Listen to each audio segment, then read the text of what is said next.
So we're continuing to look at the aftermath of the fall of the Roman Empire. Last time we talked about how Clovis and the Franks had become a dominant force in the West. The Lombards are over there ruling in Italy. You got the Byzantine Empire still in existence in the East, somewhat strong, but not really. Their continuing existence depends a lot on the fact that they have Constantinople with very high walls that barbarians are not able to penetrate, and they're playing barbarians off of each other. But nonetheless, they're doing a whole lot better than the West is, the West where the empire had fallen apart. This time we're going to look at the Franks a little bit more. So we stopped at the Edict of Paris, which was around the year 614 last time. Now after that, you have the rise of these mayors of the palace, and the other thing that's going to be happening is the rise of Islam. Islam coming out of Arabia, down here in the southeastern region, you have Arabia, where there's Mecca and Medina. Muhammad is going to be the father of this new religion. He is supposed to get these revelations from God, and these revelations through the angel Gabriel are what then turn into the Quran. And the Quran is the sacred text for the Muslims. They also believe in the Bible, but they believe that the Quran is the final message from God, and they're seeking to spread the message of the Quran. And they go out and they're not just spreading the message and gaining converts, but they're also conquering a lot of territory. And they're going to conquer up into Spain, where the Visigoths used to be located. And they're going to go up even through Spain, all the way up into the European world. And there's going to be a war there, a battle, the Battle of Tours of 732, where the Franks are going to have to fight off this army of Muslims. So the Muslims take over all of Arabia, North Africa, a whole lot of the territory that used to be part of the Eastern Roman Empire is taken over. And even east from there, they're going to be continuing to take more and more land. But in the west, they are going to be stopped by the Franks at the Battle of Tours. And here is where Charles Martel, who's one of these mayors of the palace for the Franks, here's where he really shines, and where his family is going to really come to a significant position of power. They were able to fight off the enemy. When you're able to fight off an invading force and defend your kingdom, people look to you as, wow, that guy's tough. He's able to do what we want, which is the primary thing. What do you want primarily from your leader? You want him to provide stability, law and order. You got to prevent invaders. So Charles Martel, and Martel means the hammer, he gets his nickname Charles the Hammer, he comes to a significant position of power. Now, his son and then grandson are going to continue to build up the power of the Carolingians. That's what their empire is going to become known as, the Carolingian Empire. They're going to get rid of these old Merovingian kings who had been the descendants of Clovis, and they're going to establish a new kingdom. And the greatest of their rulers is going to be the man Charlemagne. And Charlemagne will rule over this Carolingian Empire. He's going to conquer Saxony. Spent a long time conquering Saxony. The Saxons were not Christian. And he's going to press in there, conquer them. They'll promise to be Christian. And then he pulls out and they rebel. And they decide to go back to their old religion. And he comes back and conquers again. It's really not a pretty picture. He's also going to conquer lands over in Italy, as will his father, whose name is Pepin the Short. Pepin the Short conquers lands, and he's going to donate a lot of those lands to the church, which is going to increase the significance of the church as a political power. And Charlemagne's going to come in and just destroy these Lombards. So the whole Lombard kingdom is going to come to an end. And really the Carolingians are going to be the power in the West, the major force. There's also the Carolingian Renaissance that takes place during the reign of Charlemagne. And this is a renaissance in terms of a rebirth of an intellectual life. Intellectual life had really fallen apart since the collapse of Rome. In Rome, they used to have schools, and people would learn to read and write, and they would read the classics, and Christians would read the classics, and Christians would study, and that all kind of falls apart. Education just really collapses. The only place where education's going to continue at all is going to be in the monasteries. And with the Carolingian Renaissance, it really is still going to be located with the monasteries, but it's going to expand and grow and turn into something bigger. But to understand that, we're going to have to go back and look at England. What was happening down there in Britain, what was known as Britain. Britain had been conquered by the Romans, but in 410, the Romans decide to leave Britain. They decide Britain is far away, it's kind of on the fringe of their empire, and there's too much going on in the empire in 410 for them to have their forces so far away. I mean, just consider, this is a year when Rome was sacked by Alaric. So it's not like they're just flippantly saying, oh, we're going to leave. They need to leave because there's problems, and they have to face those problems. But when they leave, that leaves Britain in a very vulnerable position because they've been ruled by the Romans for a long time. When the Roman army leaves, it's going to leave the British defenseless. And they're going to start to be invaded by the Scots and also by the Picts. The Picts are up in what we consider Scotland today, and the Scots were actually over in what we consider Ireland today. And they're both going to be coming over and invading, and the Britons don't really have an army anymore. And so they come up with a solution, but this is an example where the solution is actually worse than the problem. The cure is worse than the disease. This is going to be a situation where they actually end up inviting pirates to come and help. Hengist and Horsa were the two famous pirates who offer to come over and help. They were Saxons, and they say, hey, yeah, we'll come and drive out these people for you. Well, the idea was for them to drive them out, and that'd be it. And then they leave, and maybe you give them a payoff. Well, they decide they actually really like it in Britain, and they'd like to stay. And they don't so much like the British, and they're going to drive them out. And so you're going to have the Angles and the Saxons and the Jutes, three different groups of barbarians coming in and driving the British out of the area that they used to live in, out of the cities that the Romans had established, and they're going to be driven to the west. They'll be driven over to Wales and to Ireland and to Cornwall. Those have kind of become places that will be part of England, but off to the fringes. And those will be things that, you know, as you study medieval history, you learn about how the British gradually retake those places. But these people that are coming in here, they are not Christian, and they are driving out people that are Christian. They had been conquered by the Romans, they had gradually become Christian, and now they're taking their Christianity to the west. And these new people are barbaric. Now the new people, the Angles, the Saxons, the Jutes, they will be converted to Christianity, but that's going to take time. There's going to be a guy named Augustine who will be known as Augustine of Canterbury, not the other Augustine, the famous theologian from North Africa. But he's going to come in, he's going to convert them, at least get the ball rolling on the conversion. But the reason why the British are important in terms of the Carolingian Renaissance is it's going to be these Christians over in Ireland who are going to be really carrying on the Christian tradition and carrying it on in an intellectual way, much more so than anywhere else in the European world. And they're going to be particularly influenced by St. Patrick and St. Columba.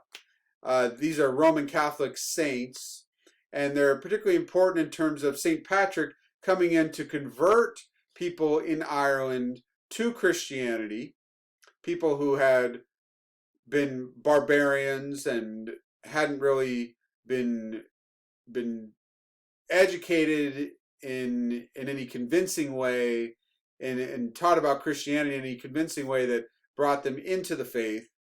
St. Patrick's going to do a lot to bring Christianity around and make it widespread in Ireland. And Columba is going to be significant in terms of a revival of Christian intellectual tradition. He's going to establish a lot of monasteries. He's going to bring over a copy of the Bible, and the intellectual life of Ireland is going to be significant in comparison to other places in the world. And that's going to spread. It'll spread. Columba actually gets himself kicked out of Ireland, which is a long story how that happens. It involves what's called the Battle of the Book. But he gets himself kicked out. He's going to go over to Scotland, what we call Scotland today, and the building of monasteries and establishing of an intellectual tradition is going to continue there. Eventually it'll spread down into Britain. And when Charlemagne looks for how to revive education in his own realm, he's going to look to Britain. And he's going to bring over British scholars and Irish scholars to come down and help to re-educate people in the Frankish world. Now, what that mostly is going to look like is you got Irish monks teaching people the way that they had learned to practice, which is basically just copying down texts. You copy down text, and you do learn through the process of copying down a text. You're having to think about what you're writing, think about the ideas. There is going to be some spreading of intellectual life among these people, but it's not anything like what we witnessed among the Greeks, where you have the birth of philosophy, talking about deep ideas. And you don't have a philosophical tradition that has yet come to life, but they are going to be talking about theological concepts. They will be sharing ideas. They just won't really have the tools yet. They haven't learned to really debate and think about these ideas in any sophisticated way. But there's a lot of copying down of text that's going to be happening. And the Carolingian Renaissance is going to involve a lot of that. Copying down of text, some discussion, and it's going to be much more elevated than what had been present in the past. So you have a renaissance, a rebirth of ideas, but it's going to need to go further than that. It's going to be a gradual process in Europe where you go from the collapse of education with the fall of Rome to a real revival of a philosophical tradition and a place where people are able to talk about ideas of Aristotle and Plato and get up to the point of the Reformation and debate ideas in a much more elevated way. And eventually we'll get up to the Enlightenment and really trying to get down to a foundation of knowledge. They're not quite there here, but the beginnings of an intellectual tradition here are going with the Carolingian Renaissance. So you have Charlemagne kind of at the head of this. You've got a lot of scholars surrounding him, and ideas are spreading. And they're not just contained in the monasteries. It's particularly the monks who are involved in this, the monks who have a tradition where they spend a lot of time reading the Bible, singing psalms, copying down text. They're going to be particularly the intellectuals of the world. But for Charlemagne, he's going to be trying to spread this in a broader way. Well, a problem's going to come in, though. Charlemagne has a great empire, and that empire is vulnerable to attack. It's vulnerable to attack by people who will come in and raid and exit. If you have Charlemagne with a large army, and a large army comes and confronts him, he can go out and fight that large army. But if you have people like the Vikings who come in and attack, steal stuff, and leave, well, it's harder to be able to bring your large army to confront them. You also have the Magyars attacking down from the east, from the Hungarian plain. These are Hungarians. They're coming in and raiding also. And then you have Muslims coming down from the south. Those are the blue lines down there from the south. They're invading down from Africa and from Spain. So you have three different people that are all coming in and invading Charlemagne's empire. And what happens is the empire just really collapses because you can't rely on the authority of your great king. I mean, you got to consider distance. Travel took a long time back then. If Charlemagne was going to try to bring his army to go and defend in a far off place where an attack is happening, it's going to take him quite a while to get there. And by the time he's there, the damage is done, and what's the use of having this great force? What you really need are local authorities. And so you're going to have the rise of feudalism. Feudal power is going to spread. The kingdom of the Franks is really going to end with Charlemagne, with the Viking invasions coming about. And now you're going to have the beginnings of something entirely different. Feudalism is going to be a situation where you have local lords, a lord who rules over a pretty large territory, but nothing like the vast empire of Charlemagne. These lords are going to rule over smaller lands, and they're going to have people under them who help to defend their territory. Knights in particular. Knights are people who are trained to fight. They are trained to fight on horseback. They're trained to fight with great skill, with a sword, with a lance, and they're going to spend most of their day just learning to fight and learning to fight very well. They're like the ninjas of the West. These are the warrior class.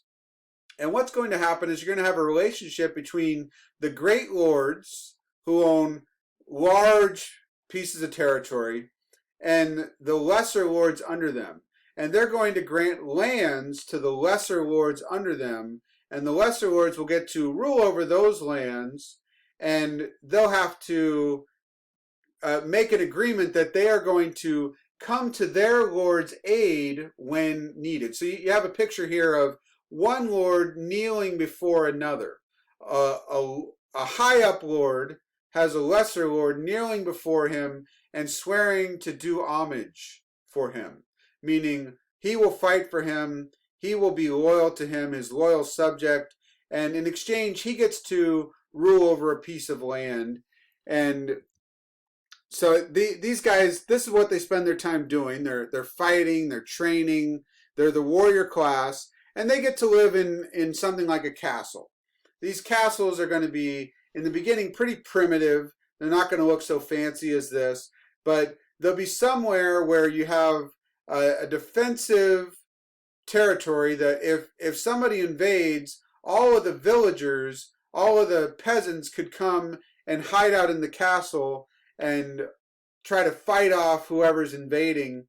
And the Lord will have knights who live within his castle, within his kingdom, and they're part of his fighting force. So you have these smaller lords who have their knights, and they have their peasants who live under them, and their peasants do the farming for them. This is what's known as manorialism, where you have a manor, and there's the lord of the manor, and the lord is going to not have to work, but the peasants will do the work for him, and what they get in exchange is protection in case of invasion.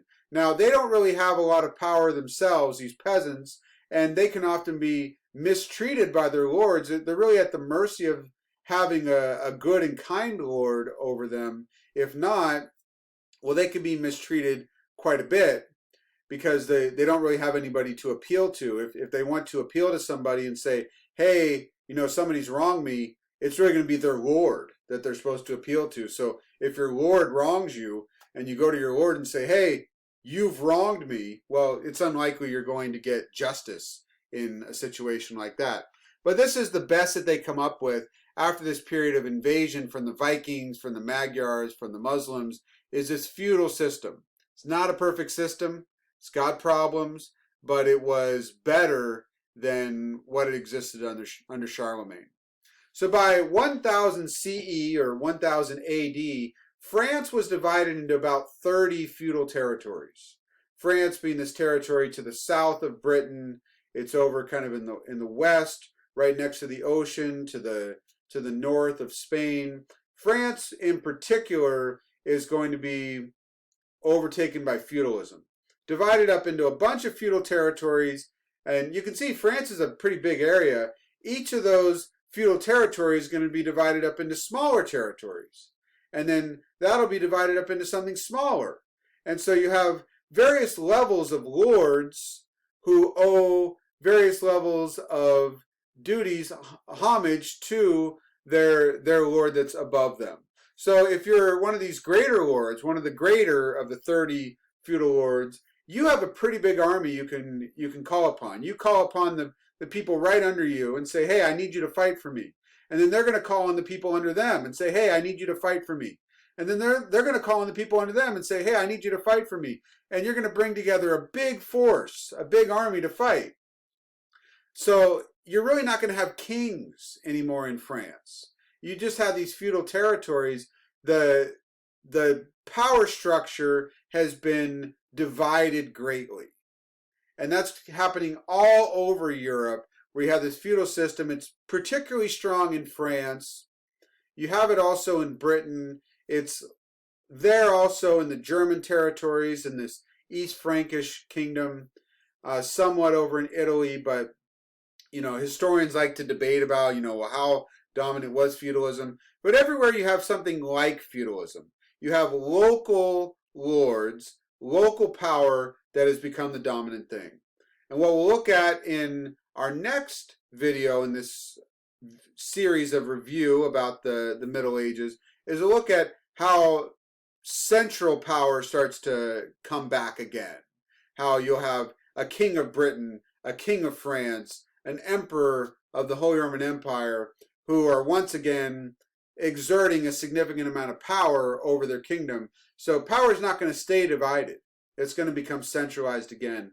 And that's something we'll look at as we continue to review the history of the medieval period. Thank you.